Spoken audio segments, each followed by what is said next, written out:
اگر روزہ تقوی کا سبب نہیں بن رہا تو پھر سمجھ لو کہ کوئی کمی رہ گئی ہے، پھر بھوک پیاس ہی کاٹ رہے ہیں۔ تقوی کی نہضت یہ روزے کا نتیجہ ہے جو بندہ مومن کو نصیب ہوتا ہے۔ اور تقوی کیا ہے؟ تقوی کے بارے میں اہل علم نے بہت کچھ لکھا، لیکن ایک سادہ تعریف تقوی کی یہ ہے: جہاں تمہارا رب تمہیں دیکھنا چاہتا ہے تم وہاں پائے جاؤ، اور جہاں تمہارا رب تمہیں نہیں دیکھنا چاہتا وہاں نہ پائے جاؤ۔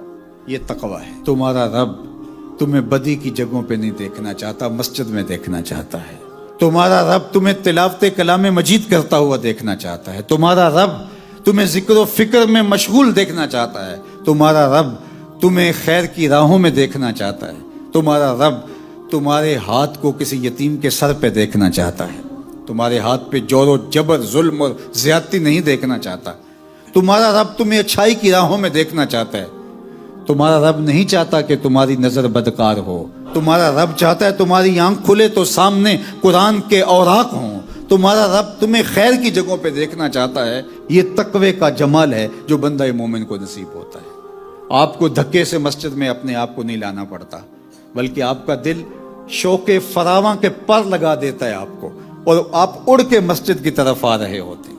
آپ کہتے ہیں تکبیر اولیٰ بھی کہیں نہ نکل جائے، تو مطلب یہ ہے اتقاء کا جمال نصیب ہونے لگا ہے، من میں روشنیاں اترنے لگی۔ برائی کی طرف تمہیں کوئی کھینچ کے بھی لے جانا چاہے تو تمہارا دل تمہیں روکتا ہے، تمہارے راستے کے اندر اللہ کے خوف کی دیوار کھڑی کر دیتا ہے، تمہیں نہیں جانے دیتا، تو سمجھو کہ تمہیں تقوی کا نور نصیب ہو گیا ہے۔ حضرت سیدنا علی المرتضیٰ رضی اللہ تعالی عنہ فرماتے ہیں کہ تقوی 4 چیزوں کا نام ہے۔ الخوف من الجلیل، سب سے پہلے اللہ کا خوف۔ اگر آپ کے اور میرے سینے میں یہ اتر رہا ہے تو سمجھو تقوی ہماری روحوں میں اتر رہا ہے۔ اور دوسری بات فرمائی والعمل بالتنزیل، کہ قرآن پر عمل نصیب ہو جائے۔ اور یہ تقوی ہے کہ جب انسان اللہ سے ڈرے گا تو پھر اس کو راضی کرنے کی کوشش کرے گا۔ تو اللہ کو راضی کیسے کرے گا؟ اس کا طریقہ وہی اختیار کرے گا جو اس نے ہمیں بتایا ہے کہ مجھے راضی کرنا چاہتے ہو تو یوں کرو۔ یہ کتاب ہے تمہارے سامنے، اس کے مطابق عمل کرتے چلے جاؤ۔ سیکھنا ہے اس کتاب پر عمل کو تو تمہارے سامنے رسول رحمت کی ذات رکھی ہے، حضور کی چوکھٹ پہ آؤ اور سیکھو کس طرح کتاب پہ عمل کیا جاتا ہے۔ تیسری چیز فرمایا والقناع بالقلیل، تھوڑے رزق پر قناعت، تھوڑی چیزوں پر قناعت سیکھ جاؤ تو سمجھو کہ یہ تقوی کا نور نصیب ہو گیا۔ اللہ اگر زیادہ مال دے دے تو اس کو بھی راہ خدا میں خرچ کرو۔ اگر اللہ نے تمہیں زیادہ دے دیا ہے، تمہاری ضرورت سے زیادہ، تو مالک بن کے نہ بیٹھ جاؤ، امین بن کے بیٹھنا۔ تم امین ہو اس مال پر، تم ان لوگوں تک ان کی ضرورتوں کو پورا کرنے کے لیے پہنچاؤ کہ جن کے پاس مال نہیں ہے۔ اور ماہ صیام میں تو خاص طور پہ ہمیں مال راہ خدا میں بانٹنا چاہیے جس کو اللہ نے عطا کیا ہے۔ اللہ کے محبوب صلی اللہ علیہ وآلہ وسلم ماہ صیام میں یوں خیرات کرتے تھے جیسے چلتی ہوئی ہوا تھی۔ ان کا دستے کرم تو پہلے ہی کشادہ تھا، لیکن حضور کی سخاوت فزوں تر ہو جاتی اور چلتی ہوئی ہوا کی طرح حضور خیرات فرمایا کرتے تھے۔ تو ماہ صیام میں ہم نے اپنی ہمسائیگی میں دیکھنا ہے۔ حضور نے ارشاد فرمایا مجھے ہمسایوں کے بارے میں اس طرح تاکید کی گئی کہ مجھے لگا کہ کہیں ہمسایہ وراثت میں حقدار نہ ٹھہرا دیا جائے۔ اور ہمسایہ وہ نہیں ہوتا جس کی دیوار آپ کی دیوار کے ساتھ ہو، 40 گھروں تک ہمسائیگی ہوتی ہے۔ اور اگر ہم اسلام کے اس نظام کو سمجھ لیں جو ہمسائیگی کے حقوق اور ہمسائیگی کے خیال اور ہمسائیگی کے لحاظ کے بارے میں ہمیں ارشاد کیے ہیں، تو ایک صالح معاشرت تشکیل پائے۔ قیامت کے دن سب سے پہلا سوال نماز کا ہوگا، آپ نے سنا ہے نا؟ سب سے پہلا فیصلہ قتل کا ہوگا، یہ بھی آپ نے سنا ہے۔ اور قیامت کے دن سب سے پہلے رب سے جو شکایت لگائے گا وہ ہمسایہ ہوگا۔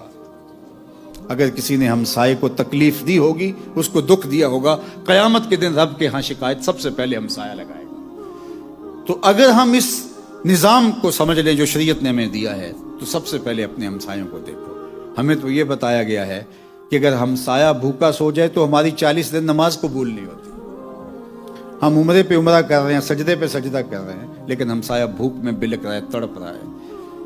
تو اپنی ہمسائیگی کا خیال رکھیں، پھر اپنے رشتہ داروں کا خیال رکھیں کہ رشتہ داروں میں اگر کوئی کمزور ہے، رمضان میں سحری افطاری کا بھی اس کے پاس سامان نہیں ہے، تو آپ اس کی ضرورت کو پورا کریں اگر اللہ نے آپ کو اس کی صلاحیت دی۔ آپ کو امین بنایا ہے، مالک بن کے نہ بیٹھ جائیں۔